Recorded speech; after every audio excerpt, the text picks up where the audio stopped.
السلام علیکم viewers, I hope so that you all are fine. آج کی اپنی اس ویڈیو میں ہم لوگ گڈ بائی مسٹر چپس کے چیپٹر نمبر 1 کے بارے میں بات کریں گے۔ اس سے جو پچھلی ویڈیو تھی اس میں ہم لوگوں نے مسٹر چپس کے انٹروڈکشن کے بارے میں بات کی تھی کہ مسٹر چپس کس قسم کا ناول ہے، اس کو کب پبلش کیا گیا تھا، اس کی سورس آف انسپریشنز کیا ہیں اور اس میں کون کون سی جو ٹیکنیکس ہیں ان کو استعمال کیا گیا ہے۔ اب اگر ہم لوگ چیپٹر نمبر 1 کی بات کریں تو اس میں ہمیں 7 چیزوں کو، 7 بنیادی باتوں کو یاد رکھنا ہوگا اور ہم انہی 7 پوائنٹس کے ذریعے چیپٹر نمبر 1 کو بہت ہی آسان طریقے کے ساتھ سمجھ سکتے ہیں۔ اس میں پہلا پوائنٹ ہے ہمارے پاس کہ mister Chips life after retirement. دوسرا پوائنٹ ہے کہ fourth nightly visit of mister Chips doctor mister Merivale. تیسرا پوائنٹ ہے mister Chips birth in 1848۔ The next one is Mr. Chip's first interview at Brookfield in 1870 at the age of 22. The fifth one is Mr. Chip's first class at Brookfield and what happened there. And the sixth one is Mr. Chip's humor. And the last one is Mr. Chip's feelings at the old age. تو اب ہم لوگ 1 by 1 کر کے ان سارے points کو detail کے ساتھ ڈسکس کر لیتے ہیں، ڈیٹیل کے ساتھ ان کے بارے میں بات کر لیتے ہیں۔ تو فرسٹ پوائنٹ ہمارا ہے جی کہ mister Chips life after retirement. اب جب یہ ناول سٹارٹ ہوتا ہے تو اس وقت مسٹر چپس اسکول سے ریٹائر ہو چکا ہوتا ہے، اور یہ اسکول کون سا ہوتا ہے؟ اس کے انٹروڈکٹری ویڈیو میں ہم لوگوں نے اس اسکول کے بارے میں بات کی تھی کہ بروک فیلڈ پبلک اسکول ایک امیجنری اسکول ہوتا ہے اور یہ ایک بورڈنگ اسکول ہوتا ہے جس میں مسٹر چپس اپنی لائف کا ایک بہت بڑا حصہ گزارتا ہے، اور اسی اسکول کے ساتھ مسٹر چپس کی بہت زیادہ ایسوسیشنز ہوتی ہیں۔ اب جب یہ مسٹر چپس اس اسکول میں پڑھا رہا ہوتا ہے تو یہ اسی بورڈنگ اسکول میں رہ رہا تھا۔ اب مسٹر چپس کی کسی بھی قسم کی کوئی اپنی فیملی نہیں ہوتی کہ یہ الون ہوتا ہے، یہ تنہا ہوتا ہے جو اپنی لائف کو سپینڈ کر رہا ہوتا ہے، اپنی لائف کو گزار رہا ہوتا ہے۔ اب جب یہ ریٹائر ہو جاتا ہے تو ریٹائر ہونے کے بعد یہ مسز وکٹ کے گھر میں رہ رہا ہوتا ہے۔ اب مسز وکٹ جو ہیں وہ ایک لینڈ لیڈی ہوتی ہیں اور اس کا گھر بروک فیلڈ جو سکول ہوتا ہے اس کے بالکل سامنے ہوتا ہے کہ سڑک کے ایک طرف بروک فیلڈ کا سکول ہوتا ہے اور دوسری طرف مسز وکٹ کا گھر ہوتا ہے کہ اس نے اپنے گھر کا ایک حصہ مسٹر چپس کو دیا ہوا ہوتا ہے اور مسٹر چپس پیئنگ گیسٹ کے طور پر اس کے گھر میں رہ رہا ہوتا ہے، اور اس نے کوئی زیادہ بڑا حصہ نہیں بلکہ ایک چھوٹا سا روم دیا ہوا ہوتا ہے مسٹر چپس کو، اور مسٹر چپس نے اس روم کو اپنی مرضی کے مطابق ڈیکوریٹ کیا ہوا ہوتا ہے کہ اس میں ڈیفرنٹ کائنڈ کی اس نے چیزیں رکھی ہوئی ہوتی ہیں کہ جس میں اس نے مختلف بک شیلفز بنائے ہوئے ہوتے ہیں، اس کے ساتھ اس نے ایک سائڈ پہ کلاک ہینگ کیا ہوا ہوتا ہے، ڈیفرنٹ کائنڈ کا فرنیچر رکھا ہوا ہوتا ہے۔ تو وہ اپ کمنگ جو چیپٹرز آئیں گے اس میں ہم لوگ اس کے بارے میں مزید ڈیٹیل سے بات کریں گے۔ اب ایک جو بوڑھا جو اپنی زندگی گزار چکا ہوتا ہے، اس کے پاس کرنے کو زیادہ کچھ بھی نہیں ہوتا ہے، اس کے لیے جو وقت ہوتا ہے وہ بہت زیادہ آہستہ آہستہ آہستہ آہستہ جو ہے وہ گزرتا رہتا ہے۔ اب جو چپس ہوتا ہے وہ بھی اپنی لائف کو پرانے طریقوں کے مطابق جو ہے وہ ماپنے کی بھی کوشش کرتا ہے اور اپنی جو زندگی ہوتی ہے اس کو پرانے طریقوں کے مطابق جو ہے نا وہ سپینڈ بھی کرتا ہے۔ کہ پرانے طریقے کیا ہوتے ہیں کہ بالکل اسی طرح سے کہ جیسے سمندروں میں سفر کرنے والے لوگ پرانے جو طریقے ہیں ان کو استعمال کیا کرتے تھے، کہ مینس کے سورج کو دیکھ کر اپنی ڈائریکشن کو معلوم کیا کرتے تھے، ستاروں کو دیکھ کر اپنی سمت کے بارے میں وہ جانچا کرتے تھے، تو اسی طرح سے جو مسٹر چپس ہے کہ لائک اولڈ سی کیپٹن، کہ ایک پرانے بحری جہاز کے کپتان کی طرح جو ہے وہ اپنی لائف کو گزارتا ہے اور اپنا جو وقت ہے اس کو میئر کرنے کی بھی کوشش کرتا ہے۔ اب جو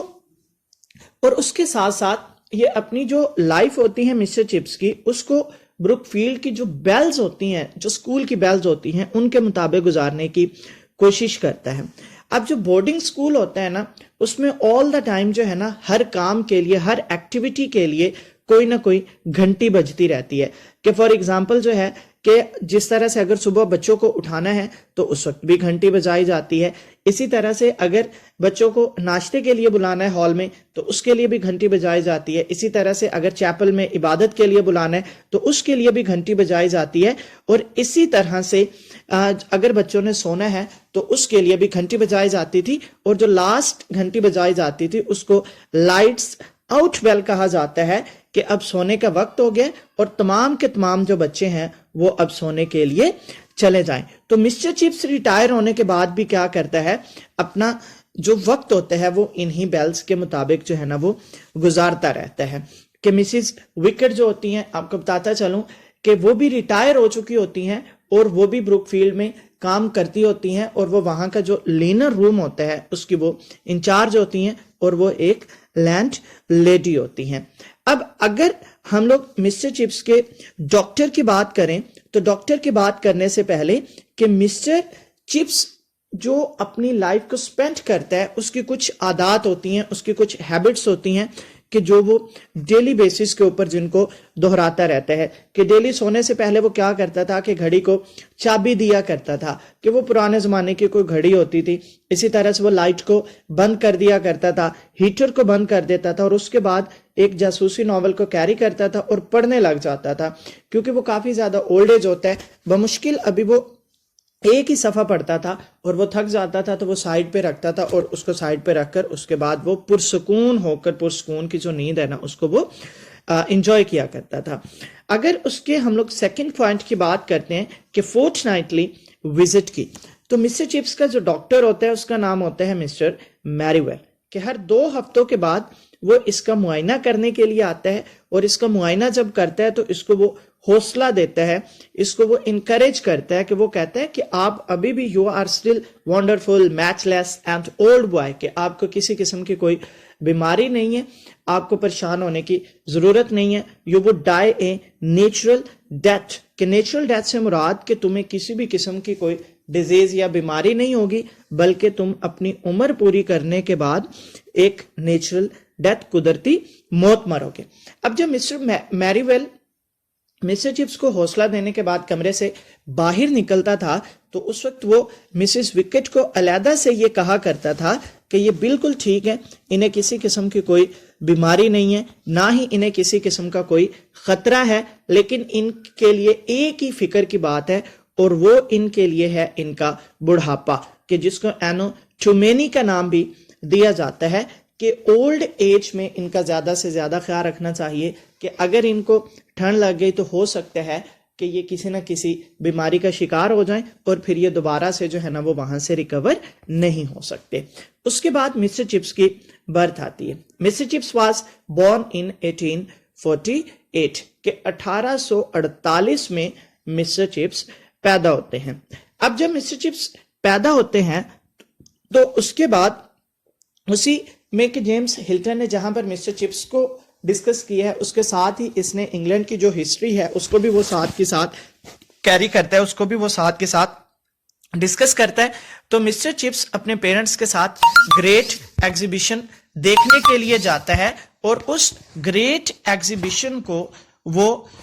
نام دیتے ہیں گریٹ پیلس ایگزیبیشن، کہ جو کہ 1851 میں ہیلڈ ہوئی تھی، اور اس میں لاکھوں لوگوں نے جو ہے وہ شرکت کی تھی۔ تو یہ مسٹر چپس کے لیے ایک اعزاز کی بات ہوتی ہے کہ مسٹر چپس اس گریٹ سرمنی کو دیکھنے کے لیے گیا تھا۔ اس کے بعد مسٹر چپس کی جوائننگ ہوتی ہے بروک فیلڈ اسکول میں۔ It was the year of the 1870 and the age of mister Chips was 22۔ Brookfield school کو جوائن کرنے سے پہلے 21 برس کی عمر میں مسٹر چپس نے ایک میلبری اسکول جوائن کیا تھا۔ اس میں کچھ ہی منتھ اس نے کام کیا تھا، لیکن وہاں کے rules and regulations Mr Chips کو کچھ پسند نہیں آتے ہیں، تو اس کے بعد یہ اس اسکول کو چھوڑ دیتے ہیں، اور پھر 1870 میں اس کا انٹرویو ہوتا ہے بروک فیلڈ میں۔ اب جب یہ بروک فیلڈ میں انٹرویو دینے کے لیے آتا ہے تو اس کی سب سے جو پہلی ملاقات ہوتی ہے وہ مسٹر ویدر بائی کے بارے میں ہوتی ہے۔ اب مسٹر ویدر بائی کی پرسنالٹی کے بارے میں یہاں پر کچھ بتایا ہوا ہے کہ مسٹر ویدر بائی ایک بہت ہی کائنڈ ہارٹیڈ پرسن ہوتے ہیں، کہ he was very much courteous and fatherly, کہ وہ اتنے زیادہ اسٹرکٹ نہیں ہوتے، وہ مسٹر چپس کو کچھ ایڈوائسز کرتے ہیں, مسٹر چپس کو کچھ نصیحتیں کرتے ہیں, مسٹر چپس کو کچھ سمجھاتے ہیں, ان کو یہ سمجھاتے ہیں کہ تمہیں چاہیے کہ تم اپنی جو ذیل ہے, اپنا جو انتھوزیزم ہے, وہ پورے کا پورا جو ہے وہ بروک فیلڈ کو دے دو, کیونکہ بروک فیلڈ جو ہے وہ ایک اولڈ ٹریڈیشنز والا اسکول ہے اور تم ایک نوجوان ٹیچر ہو. لیکن اگر یہ دونوں چیزیں مل جائیں تو یہ ایک انقلاب برپا کر سکتی ہیں کہ وہ موٹیویٹ کرتے ہیں مسٹر چپس کو, اور اس کے ساتھ ساتھ ہی وہ مسٹر چپس کو یہ بھی ایڈوائز کرتے ہیں کہ آپ کو بہت ہی ڈسپلنڈ وے کے ساتھ جو ہے نا اسکول میں اپنی جاب کرنی ہے, کہ اگر تم بروک فیلڈ کو اپنا انتھوزیزم, اپنا ذیل, اپنا پیشن سب کچھ دیتے ہو تو دین ڈیفینیٹلی جو بروک فیلڈ ہے وہ بھی تمہیں رسپیکٹ یا کچھ نہ کچھ جو ہے وہ اس کے بدلے میں ضرور دے گا. اور تیسری بات وہ ان کو بتاتے ہیں کہ کسی بھی اسٹوڈنٹ کو جو ہے الاؤ نہ کرنا کہ وہ کسی بھی قسم کا کوئی مذاق وغیرہ جو ہے نا وہ آپ کے ساتھ کر سکیں. اس کے بعد 1870 جو ہوتا ہے وہ مسٹر چپس کے لیے بہت ہی زیادہ امپورٹنٹ ہوتا ہے, کیونکہ انٹرویو کے چند ہی مہینوں بعد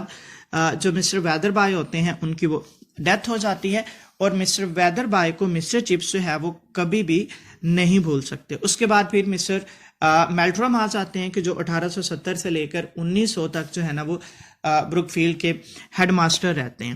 اب اس کے بعد مسٹر چپس کا فرسٹ ایکسپیرینس ہوتا ہے بروک فیلڈ میں, کہ جو پہلی کلاس ہوتی ہے اس میں مسٹر چپس کے ساتھ جو ہے نا وہ کیا ہوتا ہے. اب جو بروک فیلڈ کا اسکول ہوتا ہے اس میں ٹوٹل کل ملا کر جو ہے نا اپروکسیمیٹلی 500 کے لگ بھگ جو ہے نا اسٹوڈنٹس پڑھتے ہیں, اسٹڈی کرتے ہیں. اب ان اسٹوڈنٹس کو جو رائٹر ہے جو جیمز ہلٹن ہے وہ ان کو لسٹی باربیرینس کا نام دیتا ہے. لسٹی باربیرینس کا مطلب ہوتا ہے کہ وہ بہت زیادہ جو ہے نا وہ شرارتی ہوتے ہیں, کہ مینس کہ وہ کوئی رولز اینڈ ریگولیشنز کو جو ہے نا اتنا زیادہ فالو کرنا نہیں کرتے, اور ان کی عادت ہوتی ہے کہ جو بھی نیا ٹیچر آتا ہے نا ان کو انہوں نے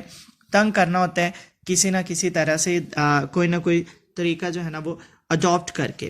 اب جب مسٹر چپس اپنی پہلی کلاس پڑھانے کے لیے جا رہا ہوتا ہے تو وہ بہت زیادہ